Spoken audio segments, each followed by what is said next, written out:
Invitamos a Óscar Echegaray Pacheco, jefe de contratos y asuntos regulatorios de la División de Supervisión de Gas Natural de Ocinermin, quien expondrá el tema Visión, Marco Regulatorio, Tarifas y Resultados de la Masificación del Gas Natural en el Perú.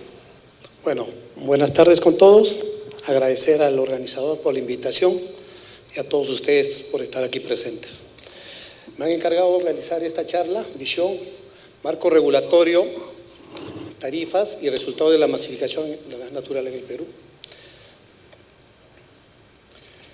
Vamos a tratar las generalidades, visión de la regulación y la masificación del gas natural, el marco regulatorio, en un cuarto punto, la regulación tarifaria, en los resultados de la masificación y algunos desafíos para la masificación.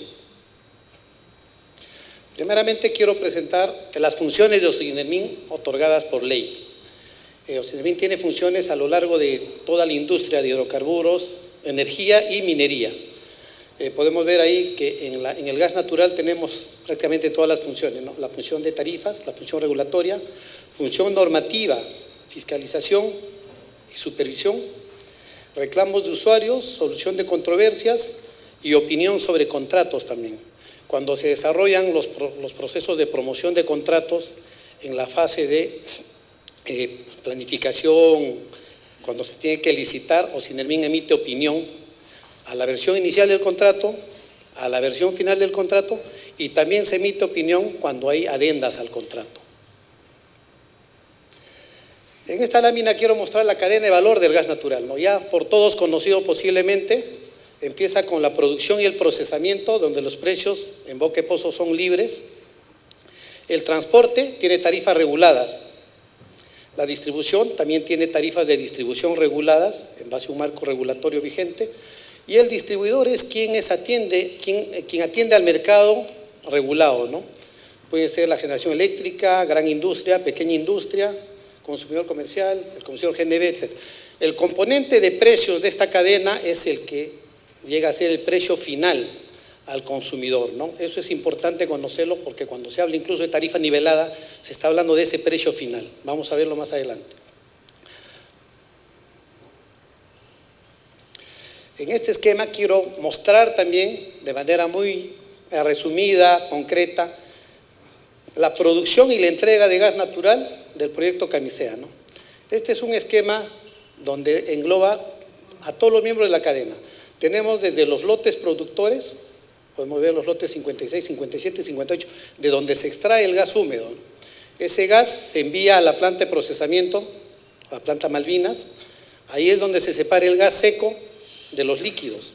Los líquidos pasan a la planta de fraccionamiento de Pisco y el gas seco es enviado mediante el gasoducto de TGP a la planta compresora Chiquintilca. De ahí es donde nace el ducto de exportación, el ducto de Perú LNG, que llega hasta Melchorita. Y de Chiquintilca a su vez, mediante el ducto de TGP, se llega al Citygate de Lurín, donde se entrega el gas al distribuidor de la zona de Lima y Callao para que éste a su vez distribuya y comercialice el gas natural a todos los clientes en Lima y Callao. El exportador o el propietario de planta Melchorita, el Liquefaltec, el gas, tiene la función de exportar el GNL, como es propio de su contrato, pero también tiene el compromiso de entregar el GNL en camiones cisternas que son distribuidos a las concesiones norte y sur, que también ya se ha escuchado hablar de ellos. Ahora es necesario conocer la situación contractual del proyecto Camisea. El proyecto Camisea, cuando se lanza en el año 2000, se lanza en base a diferentes contratos, ¿no? Contratos de licencia con los productores. Inicialmente el contrato del lote 88, justamente ya va a vencer el año 2040. Seguidamente se han firmado los contratos con el transportista a cargo de TGP, vence el 2033. Tenemos los contratos de distribución, primero con Lima y Callao, que está a cargo de Calidad, que el contrato vence el 2033. Tenemos el contrato de distribución de Contugás, que también vence el 2038. Tenemos el contrato de la planta Pisco, que al igual que el de licencia va a vencer el 2040. tenemos la planta Malvinas, tenemos la planta Perú LNG, que no es un contrato en sí, es un convenio de inversión y tiene plazos del 2028 para el suministro y el 2046 para el convenio, ¿no?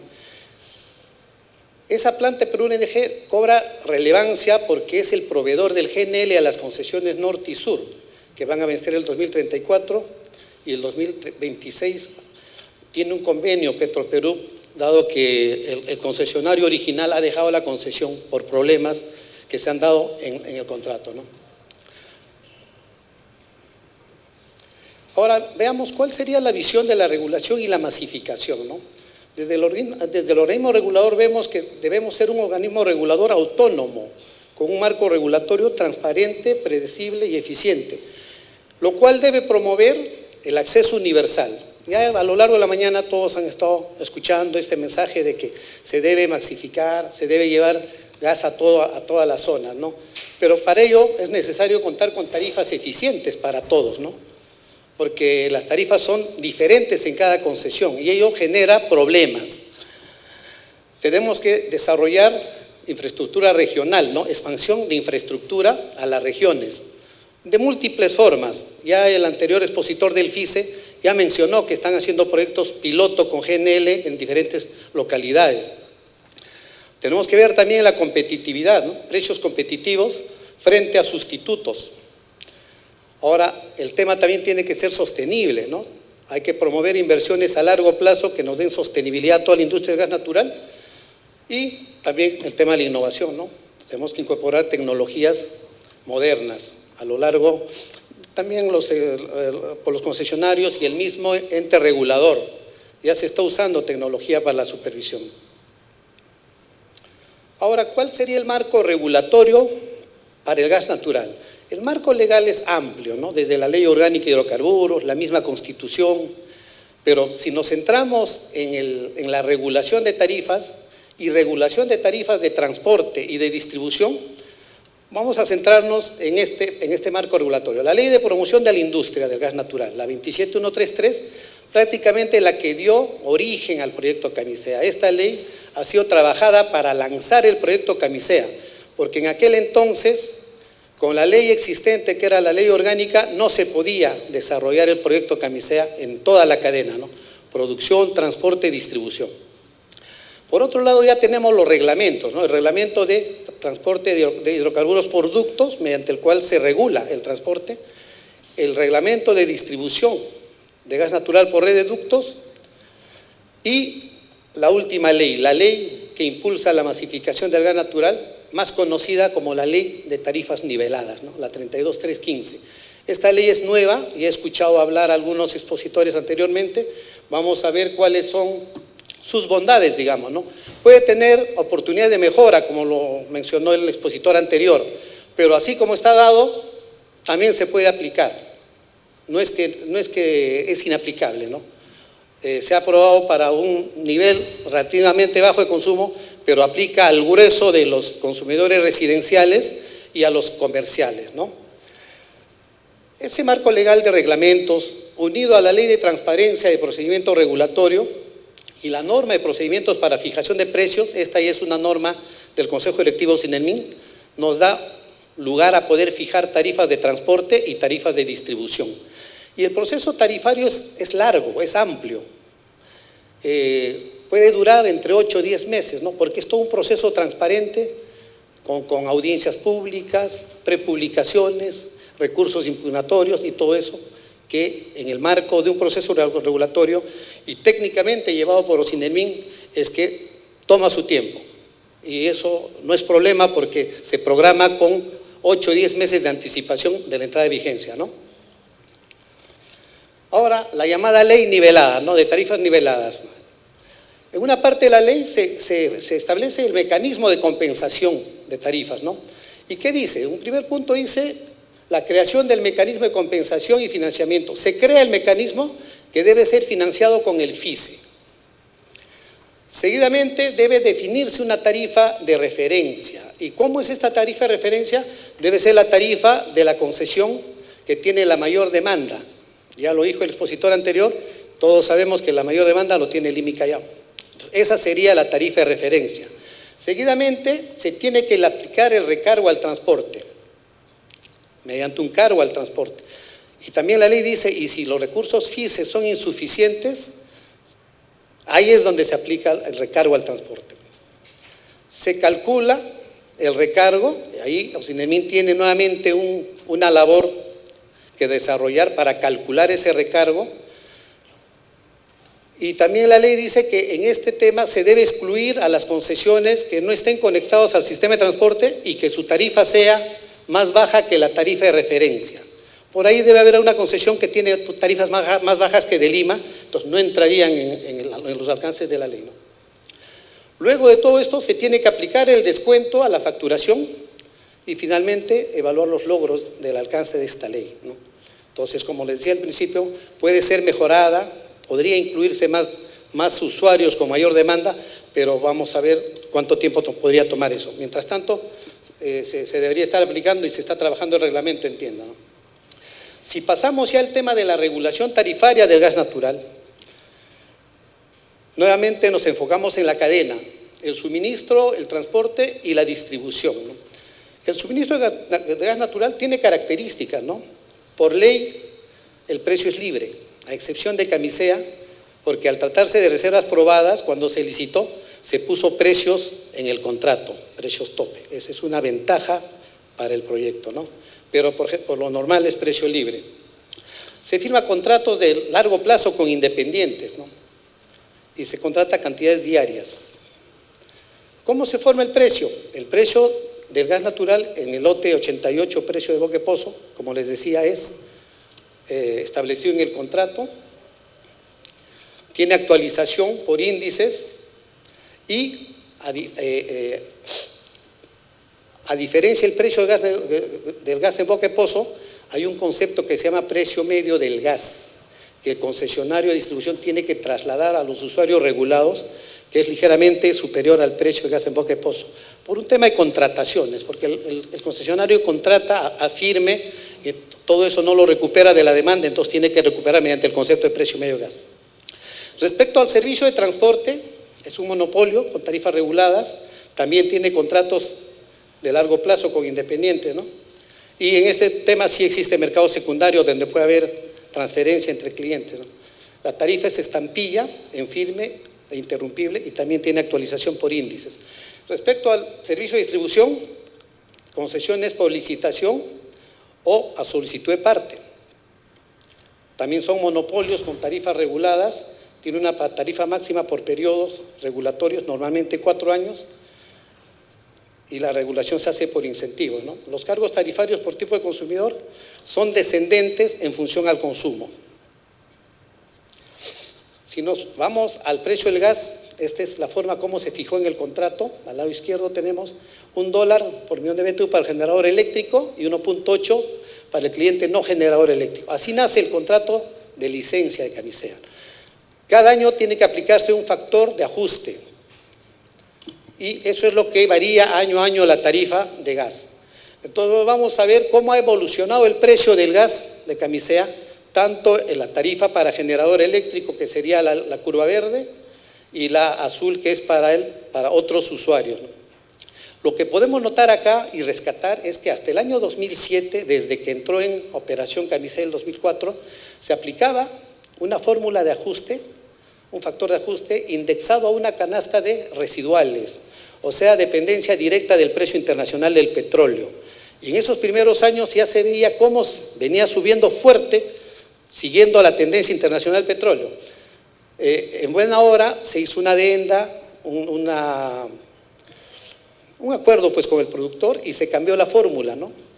Al factor que incluye índices de inflación de los Estados Unidos. Entonces eso ha hecho que se atenúe un poco el incremento, incluso hay años que ha bajado el precio, ¿no? Entonces es así como ha venido evolucionando el precio de Camisea. Si hablamos ya del transporte, tenemos que también ver el sistema de transporte TGP, que inicialmente fue construido con una capacidad mínima necesaria para el momento, para la demanda del momento, y ha ido evolucionando en capacidad a lo largo de los años.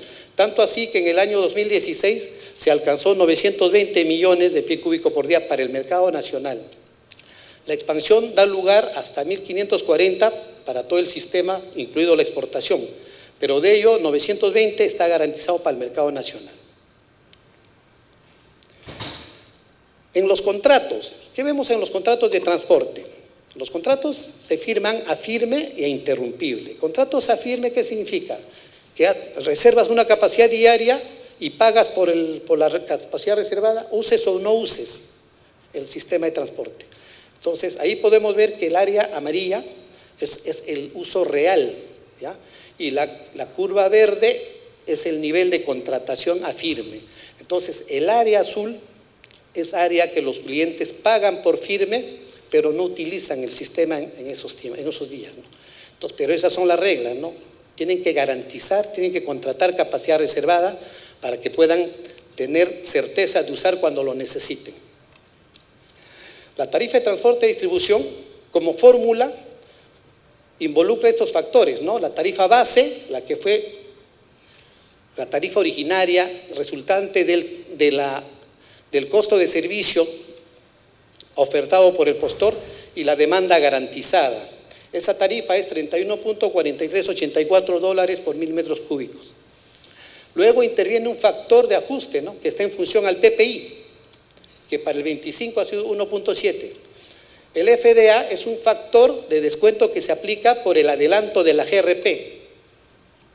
La GRP se le adelantó al concesionario, entonces hay un factor que se tiene que descontar en cada facturación mensual. Y el FAT es un factor de aplicación que paga la derivación Ayacucho. No sé si todos sabemos que hay una derivación Ayacucho que ya se está pagando en la tarifa, pero por el momento no se está utilizando todavía porque no hay concesionario en Ayacucho de distribución. Ahora veamos la tarifa de distribución de gas natural. Criterios para el diseño de la tarifa, ¿no? Se hace por categorías tarifarias en función al consumo, a la demanda, excepto algunas categorías especiales. Se tiene que considerar el pass-through. El costo del gas y el transporte se trasladan vía tipo pass-through. La eficiencia, las tarifas deben promover los recursos suficientes para pagar la inversión, ¿no? El ahorro, se tiene que prever un mínimo de 20% de ahorro en las categorías. Y el incentivo al consumo, ¿no? A mayor consumo, menor tarifa. Ese es el diseño. Y el incentivo a la conexión también, las tarifas por categoría de consumidor deben proveer el incentivo para conectarse. Esos son los criterios de diseño, ¿no? ¿Y cuál es el proceso de regulación? El proceso de regulación, como les decía, puede durar 8 o 10 meses, pero en la misma oportunidad, OSINERMIN fija las tarifas y también aprueba un plan quinquenal. El concesionario tiene que proponer un plan quinquenal basado en nuevas zonas de expansión, obra, infraestructura que se valoriza, ¿no? Eso es a propuesta del concesionario, pero debe contar con la opinión previa de la DGH, que esté alineada con la política del sector y todo ello. También se debe considerar incorporar gastos de promoción. Y la fórmula de cálculo ya es simple, ¿no? La fórmula es costo entre demanda. El costo, inversiones existentes, inversiones proyectadas, operación y mantenimiento y costos de promoción. Todo ello engloba lo que son los costos. Entre la demanda obtenemos tarifa media por 4 años con la tasa de 12% y 30 años de recuperación. Pero esa tarifa media lo tenemos que trasladar, asignar el costo a las categorías tarifarias, a diferencia del transporte que puede ser la tarifa media la que aplica, en distribución no, tiene que ser por categorías. Y eso lo hacemos en función del ahorro del sustituto, porque el gas natural tiene sustitutos. Entonces, en estos gráficos podemos ver los niveles de precio del sustituto y cuál debe ser la tarifa de distribución de tal forma que te genere un ahorro para incentivar la conexión. Ahora veamos los precios finales de gas natural por categoría en cada concesión. Fíjense, la del IMI Callao es muy parecida a la concesión de Ica. Viendo nada más la categoría 1, están por ahí, pero ligeramente menor. ¿Por qué? Porque es una gran concesión con demanda ancla, ¿no? Y la concesión norte, ligeramente mayor a la de Ica y a la de Lima. La de sur sí tiene problemas, tarifa muy alta que no es competitiva. Y la de Piura es una tarifa más competitiva incluso que la de Lima. Por su característica, ¿no? Piura no paga transporte, todo el sistema es de distribución. El precio del gas, aún siendo libre, más la distribución, se tienen mejores tarifas. Y esta lámina lo veo importante porque podemos ver el nivel de competitividad del precio del gas final al residencial frente al GLP. En todas las concesiones hay competitividad, hay ahorro. En la de suroeste se ven problemas, ¿no? Entonces, algo se tiene que hacer para que ellos se mejoren. Factores relevantes para la masificación: la política energética, el organismo regulador. La política energética tiene que haber una política clara. El organismo regulador tiene que ser pues autónomo, técnico, con suficientes recursos para cumplir su función. La participación del sector privado, muy importante porque son los que ponen las inversiones. La participación del sector público también, el Ministerio, Proinversión, el MINAN, los permisos, las autorizaciones. Las políticas de subsidio y subvenciones, señalamos que también deben ser claras, focalizadas, no se puede subsidiar indiscriminadamente. Y la participación de los gobiernos regionales y locales también muy importante por el tema de los permisos, las autorizaciones. Entonces, si hablamos de la masificación, creo que podemos enfocar o agruparlo en etapas, ¿no? La primera etapa, donde la masificación se inicia el año 2000 mediante las licitaciones de la producción, el transporte y la distribución. La primera etapa de la masificación. Vimos que no prendía, no había crecimiento. El 2010, una segunda etapa, entonces se crea el mecanismo de promoción, el margen de promoción que se pone en la tarifa, y ahí se hace la masificación en Lima y Callao. No era suficiente, entonces el 2013 se hace la masificación en las ciudades de la costa, el norte y el suroeste, mediante GNL, otra tecnología. En la etapa 4, creación del bono gas. Ya vieron hace un rato, el bono gas, un gran impulsor de la masificación. También hay mejoras que hacerle, porque todo lo que se gasta tiene que ser eficiente, ¿no? Y nos enfrentamos a una etapa quinta, ¿no? La masificación de ciudades de la Sierra Centro-Sur. ¿Qué hacer frente a ese tema que falta llevar infraestructura, ¿no? Como avances podemos mostrar lo siguiente, ¿no? 2.400.000 a nivel nacional. Ahí pueden ver la cantidad de clientes habilitados, digamos, en cada concesión. Solo en Lima y Callao casi 2 millones de los 2.400.000. Pero si vemos Colombia, un crecimiento de 1.5 millones en 4 años, y al año 2024 casi 12 millones. Y en el Perú 2.4 en 20 años. Entonces nos preguntamos, ¿qué pasa en el Perú, no? ¿Qué falta? ¿Qué necesitamos hacer para que? Es verdad que Colombia tiene más población y todo, pero no es como para que sea esa diferencia. El mecanismo de promoción y el bono gas, que han sido impulsores también de la masificación. El mecanismo de promoción, como les decía, se internaliza en la tarifa, es una especie de subsidio cruzado, y te cubre el derecho de conexión y la acometida. 100% a los usuarios de clase medio, bajo y bajo.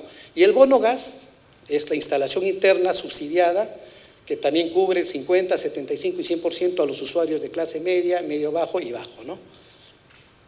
Gracias a esos mecanismos de promoción, que son diferentes, dos tipos de subsidio, se han logrado estos avances, ¿no? Más de 2 millones de conexiones residenciales con el mecanismo y un acumulado de 285 millones de soles solo en mecanismo de promoción. Ahora, como parte final, vemos los desafíos para la masificación, como parte de la etapa 5, digamos, ¿no? ¿Qué debemos hacer? Asegurar recursos de gas natural, desarrollo de la infraestructura, políticas de subsidio y la problemática de contratos de gas natural. Los contratos tienen problemáticas. Veamos punto por punto. Asegurar los recursos de gas natural. Se tiene que asegurar la disponibilidad de gas natural para el mercado interno. En la mañana escuchaba a algunos expositores decir que tenemos mucho gas, que debemos seguir exportando, etcétera. Pero otro panel dijo que el presidente Perú Petro ya había dicho que solo tenemos gas para 12 años, ¿no? Entonces, ahí hay opiniones de repente encontradas. Entonces, como país lo que tenemos que ver es qué es lo que realmente se tiene. Pero tenemos que asegurar gas para el mercado interno, ¿ya? Priorizar la disponibilidad de los recursos del lote 88, el 58 que va a entrar, el 57, son como propuestas, porque ¿qué sería que no tengamos gas para el mercado interno? Promover mayor exploración, eso concordamos todos, ¿no? Concordamos todos con que se debe explorar para tener más gas. En el desarrollo de infraestructura, ¿qué pasa con el SIDGAS? ¿En qué situación se encuentra? ¿Qué vamos a hacer con ese proyecto? Gasoductos regionales, las concesiones Sierra Sur y Suroeste, ¿cómo van? Las políticas de subsidio, Tarifa nivelada, ya está la ley dada. Mecanismos de promoción, que también ya existe. Los recursos del FICE y el CICE deben darse para desarrollo de redes. Problemática de contratos de gas natural, lecciones aprendidas de contratos pasados. ¿Qué hemos aprendido de algunos contratos que se cayeron finalmente? El contrato suroeste, licitado por Proinversión, compostor, oferta pública internacional, y se cae. ¿Por qué? ¿Qué pasó? Algo tenemos que aprender de ese contrato. El contrato de Tumbes, a solicitud de parte, tampoco progresó. ¿Qué pasó? ¿Qué falló en el camino? Eso es lo que tenemos que ir viendo para que no se vuelvan a dar, ¿no? Los contratos próximos a vencer, ya mostré al inicio, hay contratos próximos a vencer. ¿Qué hacer con esos contratos? Que por su naturaleza, que son contratos BUT, al término de la concesión tienen que ser transferidos al Estado para su mejor disposición. Eso se tiene que ver qué se hace con esos contratos. Y garantizar continuidad, operaciones en las mejores condiciones del Estado, ¿no? Tiene que haber continuidad. No se puede quedar las concesiones sin un concesionario o sin alguien que lo opere. Finalmente, ya para terminar, respecto a la producción y reservas del lote 88, en la lámina podemos ver que tenemos gas para 17 años. El de Perú Petro dijo para 12, ¿no? Entonces, por ahí hay alguna proximidad. Pero yo no creo que tengamos gas para más de 20 años. Y la demanda va creciendo, ¿y qué hacemos, no? Y lo que finalmente quiero como mensaje es, los subsidios deben ser focalizados. O sea, el FICE, la posición del regulador básicamente que el FICE y el CICE debe financiar CAPEX, subsidiar CAPEX. O sea, no podemos subsidiar OPEX, ¿ya? Y el mecanismo de promoción subsidia pues el derecho de conexión y la tarifa debe pagar por lo menos el OPEX, ¿ya? Pero el CAPEX debe ser subsidiado en regiones donde no hay muchos recursos, digamos, ¿no? Eso sería todo. Muchas gracias.